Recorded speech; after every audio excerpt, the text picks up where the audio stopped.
गोली चली, कारोबारी गिरा और फिर पूरे पटना में सन्नाटा पसर गया। शुक्रवार की रात थी, वक्त था 11:40। पटना का गांधी मैदान इलाका। कारोबारी गोपाल खेमका अपनी कार से उतर ही रहे थे कि अचानक धाएं धाएं धाएं 3 गोलियों की आवाज आई और कुछ ही सेकंड में सब खत्म। गोपाल खेमका वहीं गिर पड़े। आसपास मौजूद लोगों की चीखें गूंजने लगी। कोई कुछ समझ पाता, इससे पहले ही बाइक सवार हमलावर हवा में उड़ चुके थे। खेमका बंकीपुर क्लब से लौट रहे थे। गाड़ी से उतरते ही कातिलों ने निशाना बना लिया। उनके परिजन उन्हें तुरंत अस्पताल लेकर भागे, लेकिन तब तक बहुत देर हो चुकी थी। पटना के सबसे चर्चित बिजनेसमैन फैमिली में मातम पसर चुका था। गोपाल खेमका वही शख्स है जिनके बेटे पर 2018 में गोली चली थी। साल 2018 में उनके बेटे को हाजीपुर में गोली मारी गई थी, वो भी जमीन विवाद में। और अब खुद खेमका को गोलियों से भून दिया गया। सवाल ये है कि क्या ये मर्डर उसी सीरीज का हिस्सा है या फिर कोई नई दुश्मनी। तो ये पूरे प्रकरण में करीब 50 मिनट विलंब हुआ है घटना के बाद से।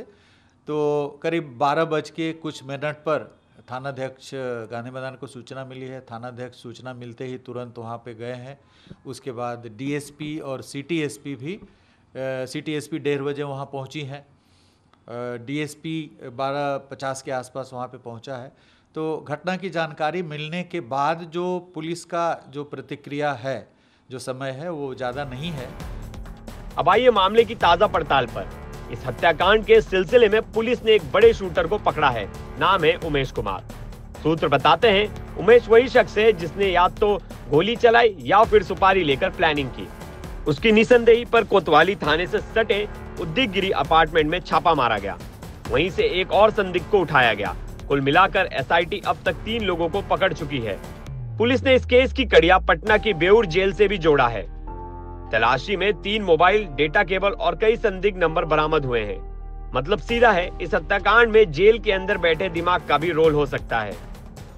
घटना के बाद सीएम नीतीश कुमार ने इमरजेंसी मीटिंग बुलाई।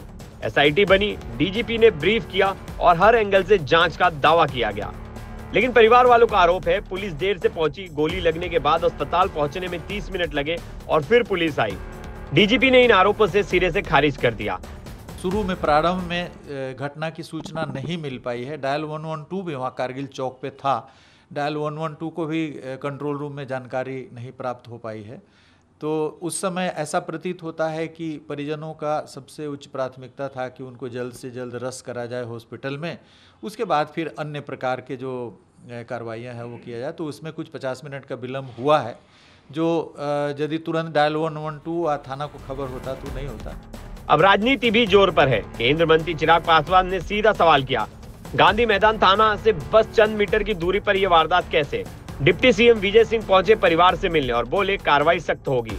अब इस हत्याकांड से जुड़ी हर कड़ी जोड़ने की कोशिश हो रही है, पर सवाल अभी वही है, एक कारोबारी जिसकी पहले ही सुरक्षा हटाई गई थी, उसे दोबारा मांगने की जरूरत क्यों नहीं समझी गई। क्या ये मर्डर महज एक दुश्मनी है या फिर संगठित अपराध का चेहरा। और सबसे अहम, क्या गोपाल खेमका को न्याय मिलेगा या ये केस भी धीरे धीरे फाइलों में दफन हो जाएगा। पटना में कानून की गोली और सिस्टम की चुप्पी।